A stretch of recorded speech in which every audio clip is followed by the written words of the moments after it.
Alors, la famille, bonjour. Comme vous pouvez le constater, je viens comme ça de me réveiller. J'aime encore le pyjama. Donc, j'ai quelques conseils à donner aux femmes ce matin. Voilà des gens qui veulent aller au paradis, mais qui ne veulent pas mourir. Les femmes. Voilà des gens qui veulent la bague au doigt, mais qui ne veulent pas changer. Vous avez quel problème? Dis-moi, vous avez quel problème, les femmes? Hein? Moi, je ne vous comprends pas. Une femme qui veut la bague, la première des choses qu'elle doit savoir, c'est d'abord le changement de mentalité. Le changement de mentalité. C'est pas la mentalité où le garçon dit A, toi tu dis B. C'est pas la mentalité où le garçon dit B, toi tu dis C. Tu pars même jusqu'à Z, le garçon encore à A. C'est pas ça, tu ne vas jamais avoir le mariage.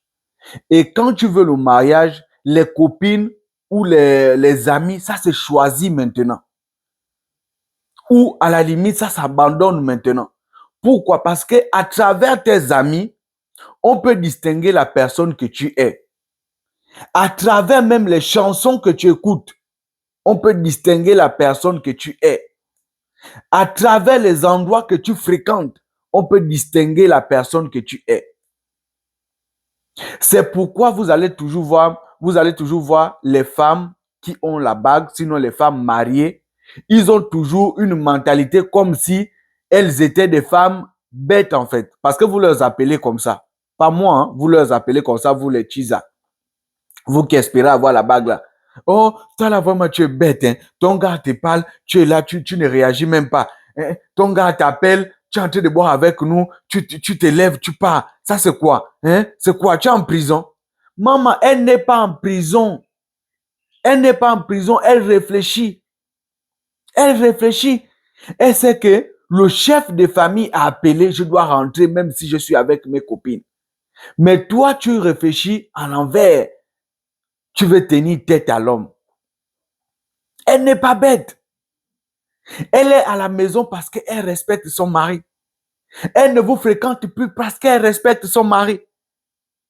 Elle ne fréquente plus les mêmes endroits que vous parce qu'elle a maintenant une image à protéger. Parce que quand tu es marié, tu as une image commune que tu te balades avec.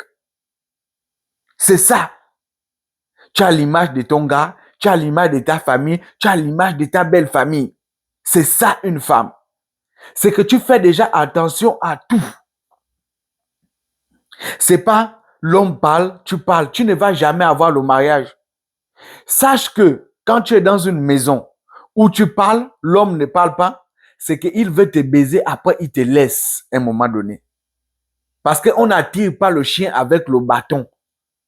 Tu acceptes, l'homme accepte tes caprices, tu peux rentrer à l'heure que tu veux, tu peux lui parler comme tu veux, mais c'est parce qu'il veut le zéger qui est en bas là. Après te baiser pendant tant de mois, après il va te laisser. Tu comprends? Toutes les femmes mariées prônent pour le changement. Le changement de mentalité d'abord. Ce qu'il faut savoir, c'est que quand tu quittes ta famille pour venir dans la maison d'un homme, ça veut dire quoi?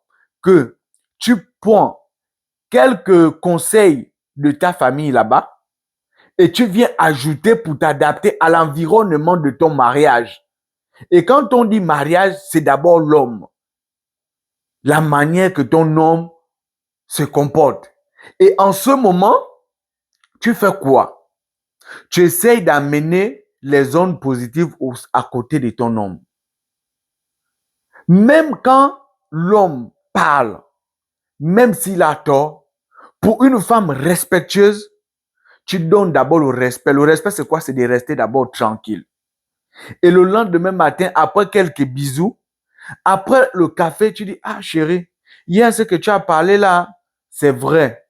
Mais tu ne vois pas que si on faisait comme ça là, ça pouvait ne pas se passer comme ça s'est passé là. Là, vous allez voir. Pour un vrai homme, il va te comprendre. Il va dire, ah, chérie, excuse-moi, hier là, la tête n'était pas sur place.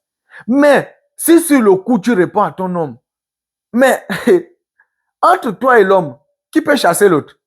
C'est l'homme qui va toujours te chasser et tu vas faire maison par maison. C'est pourquoi on vous retrouve, vous avez peut-être 10, 5 enfants.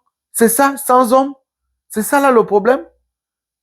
L'autre enfant, le premier, le père s'appelle Paul. Le deuxième, le père s'appelle Jacques. L'autre là-bas, le père s'appelle Romain. On ne connaît plus.